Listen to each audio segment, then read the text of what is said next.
रानो चिड़िया स्टोरी। जंगल में गर्मियों का मौसम था। सारे किसान पक्षी खुशी से झूम रहे थे क्योंकि उनकी फसलें जो पक चुकी थी। मिठू यार, इस बार तो सभी पक्षियों की खेती बहुत अच्छी हुई है। अब हमें भोजन के लिए परेशान होने की कोई जरूरत नहीं। हाँ कबूतर, मैंने कल आपके आम के बाग को देखा था। पके हुए आमों की बहुत अच्छी खुशबू आ रही थी। दिल तो कर रहा था तोड़कर थोड़े आम खा लूं। तो मिठू, तुमने आम क्यों नहीं खाए? नहीं कबूतर, मैं ऐसे आपकी गैर हाजिरी में आपके बाग के फल नहीं खा सकता, क्योंकि ये बात हम सभी पक्षियों को पता है कि चोरी करके खाने से कभी भी पेट नहीं भरता। मिठू, यही बात तो हम सब पक्षियों में बहुत अच्छी है। जभी तो हम इस जंगल में हंसी खुशी अपनी जिंदगी गुजार रहे हैं। अगर दूसरे जंगलों में भी पक्षी हमारी तरह सोचें, तो कभी भी उनके जंगलों में फलों की चोरी नहीं होगी। चलो कबूतर, अब हम रानो बहन की फसल को भी देखते हैं। फिर कबूतर और मिठू रानो चिड़िया की फसल देखने चले जाते हैं। क्या गौरी जी, आप हमेशा मुझसे दूसरे पक्षियों के फल चोरी करवाती रहती हो। अब तो हर कोई अपनी फसल की रखवाली करता है। अब तो मुझे चोरी करते हुए भी डर लगता है कि कहीं पकड़ा न जाऊं। घर में इतना सारा तो अनाज पड़ा है, हम इसको बेचकर फल खरीद सकते हैं। कालू जी, ये अनाज मैंने अपने बुढ़ापे के लिए जमा किया है, ताकि बुढ़ापे में हम दोनों अपना पेट भर सके, और तुम इसको बेचने की बातें कर रहे हो।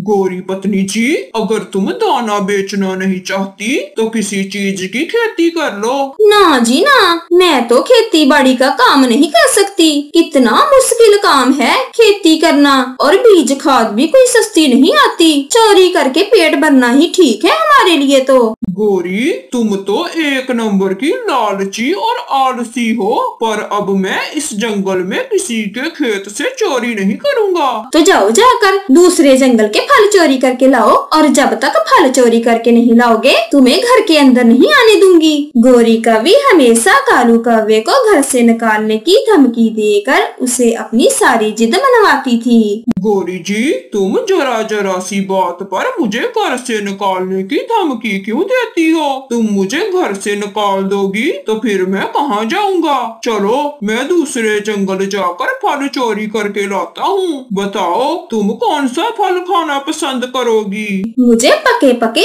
आम खाने हैं। कहीं से भी करके मेरे लिए आम लेकर आओ। बेचारा कालू कौवा डरते डरते दूसरे जंगल जाकर कबूतर के आम चोरी करने लगता है। लगता है इस खेत का मालिक चला गया है। मैं जल्दी से गौरी के लिए आम तोड़ लेता हूँ। फिर कालू कौवा जल्दी जल्दी आम तोड़ लेता है और ढेर सारे आम लेकर वहाँ से चला जाता है। थोड़ी देर बाद कबूतर अपने बाग में आता है। कोई बदमाश मेरे आम चुरा कर भाग गया है। अगर थोड़ी देर पहले आ जाता तो इस चोर को पकड़ ही लेता। वाह कालू जी वाह, ये आम तो बहुत मीठे और रसीले हैं। अब तो कालू कौवा हर रोज कबूतर के बाग से आम चोरी करके लाता था, और कबूतर अपने आम गायब देखकर रोता हुआ रानो चिड़िया के पास जाता है। क्या हुआ कबूतर भैया, आप इतना रो क्यों रहे हो? रानो बहन, कोई जालम मेरे आम चोरी कर रहा है। इतने आम तो अब तक मैंने भी नहीं खाए जितना वो जालम खा गया। कबूतर भैया, आप रोए मत, और आप अपने बाग पर नजर रखा करें कि वहाँ कौन आ रहा है। मैं तो अपने बाग पर नजर रखता हूँ रानो बहन, पर फिर भी वो जालम मेरे आम चुरा ही लेता है। कबूतर भैया, अब आप रोए मत, क्योंकि कल आप और मैं आपके बाग पर नजर रखेंगे। फिर अगले दिन वो दोनों बाग पर नजर रखते हैं। अरे अरे, आज कबूतर के साथ चिड़िया भी रखवाली कर रही है। अब मैं आम कैसे चोरी करूँगा? देखा कबूतर भैया, वो चोर हम दोनों को देखकर भाग गया होगा। अब वो आपके आम चोरी नहीं करेगा। हाँ चिड़िया बहन, चलो अब हम पानी पीने चलते हैं। मुझे काफी देर से प्यास लग रही है। कबूतर और रानो चिड़िया के जाते ही कालू कौवा बाग में घुस जाता है और जल्दी जल्दी से आम तोड़ता है। परंतु कबूतर और रानो पानी पीने नहीं गए थे, वो तो छुपकर सब कुछ देख रहे थे। वो उस पर जाल फेंकते हैं और ऐसे उसे पकड़ लेते हैं। इतने में मिठू तोता भी वहाँ पर आ जाता है। छोड़ दो मुझे, मैं अब आपके आम कभी चोरी नहीं करूँगा।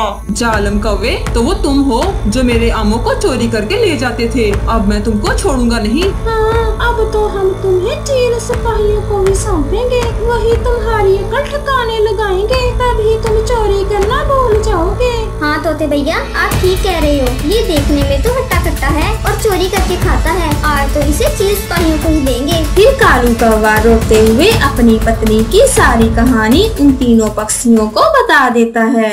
मैं बहुत मजबूर हूँ, आप लोग मेरी बात को समझो। मैं ये सब अपनी पत्नी के लिए करता हूँ। तोते भैया, हमें इस कौवे की मदद करनी होगी। भला वो कैसे रानो बहन, हम इसकी पत्नी को कैसे समझाएंगे?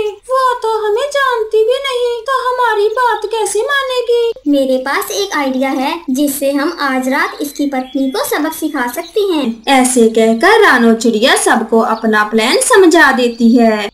रात हो जाती है। तीनों कालू और गोरी के घर के बाहर छुप जाते हैं। तभी अचानक से तेज बारिश होने लगती है। तोते भैया, मैंने कालू कौवे को अच्छे से समझा दिया है, वो अपनी आंखें नहीं खोलेगा। अब आप अपना काम शुरू करें। गोरी बहू, अरे गोरी बहू, मेरे मासूम बेटे को पिटवा कर तू आराम से सो रही है। ऐसी आवाजें सुनकर गोरी नींद से उठ जाती है और अपने आसपास देखने लगती है। यहाँ वहाँ क्या देख रही है? मैं तुम्हारा स्वर्गवासी ससुर हूँ। ओए कालू, नींद से जाग और देख, तेरे पिताजी आए हैं। गोरी कौवी कालू को खूब जगाती है, परंतु कालू कौवा तो नाटक कर रहा था, इसलिए वो अपनी आंखें नहीं खोलता।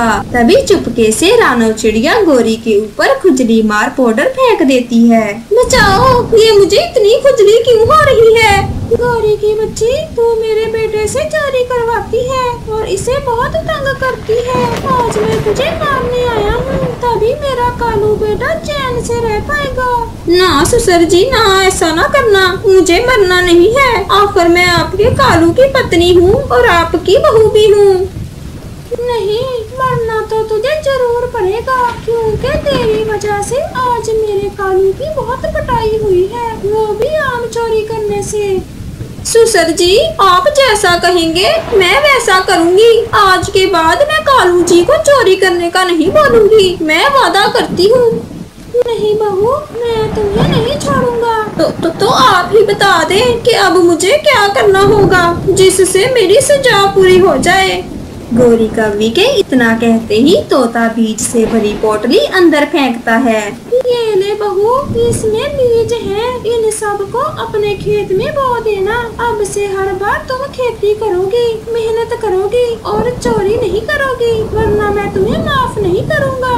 आप चिंता ना करें, मैं हर साल खेती करूँगी। मैं अभी ये बीज लेकर जाती हूँ और अपने खेत में बो देती हूँ, परंतु आप वापस कभी मत लौटना। तो ठीक है, अभी जाओ और खेत में सारे बीज बो दो, तभी मुझे तुम्हारा विश्वास होगा। तोते की ये बातें सुनकर गोरी बारिश में बीज लेकर निकल जाती है। गोरी को बारिश में काम करते देख वो सारे पक्षी बहुत खुश होते हैं और कुछ समय बाद गोरी के खेत में अमरूद लग जाते हैं और उस दिन के बाद से कालू का जीवन खुशियों से भर जाता है। आपका धन्यवाद।